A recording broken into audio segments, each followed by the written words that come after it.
Is communication a real thing, or do we all just copy the things we hear and hope they make sense? I'm Trinity Moreland, and I'm here to talk about why we talk. Now, there's so many questions that beg answers about communication. Who created it? How they know it worked? When? Well, same as everyone else, I can't say for certain that I know the answer to any of those, but I can dig into how it became such an essential tool in our everyday lives.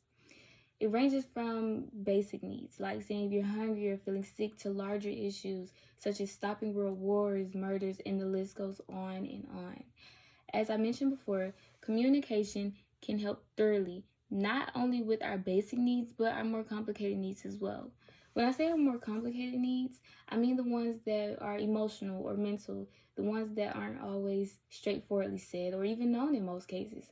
Most people aren't aware that we as humans actually need communication to survive, and not just because you're hungry or feeling upset, but for our psychological health as well.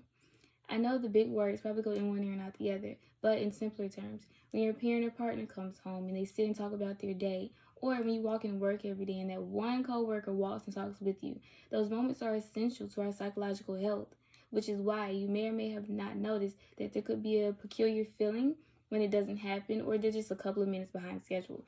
Well, that's because your brain or your subconscious is waiting on that communicative encounter. Communication is a process with basic components.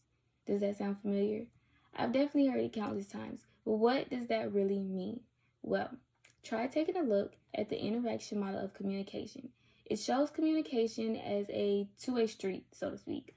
When people speak to you, although you hear it, your brain begins to decode or break down what they're saying so you can form a response. As we all know, communication goes way beyond the mouth. You ever had that moment where you give your friend or your mom a certain look and they automatically know that something's up? Or if you get too quiet with a sad look on your face and people ask what's wrong? Those are all forms of communication, and the interaction model maps that two-way street perfectly. Our psychological feelings tend to weigh in on how we communicate out loud as well. For instance, stage fright. People who experience stage fright are usually able to talk in front of their peers for hours ongoing, but all along on a big stage, unknown faces watching them with lights shining on them causes a sense of anxiety within them that affects their communication. Language, Society, and Culture is a title that's taken from Chapter 3 of my Human Communications textbooks.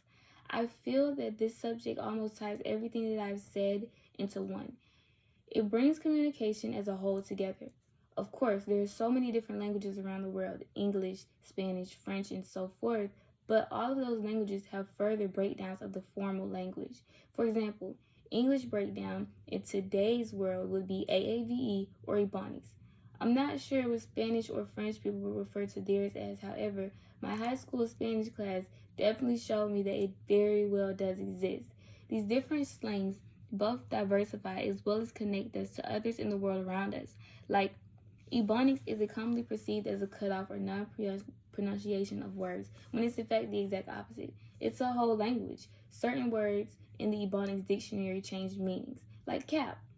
In formal English, if someone were to say cap, you think of a hat of some sort, correct? However, in Ebonics, it could mean that someone is lying.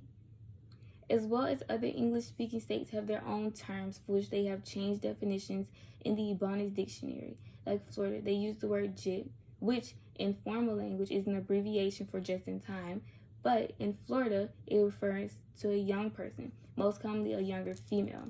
Moral of the story is that our language, whatever it is may be to us, that is our history and our future in a way of representation of where you are from.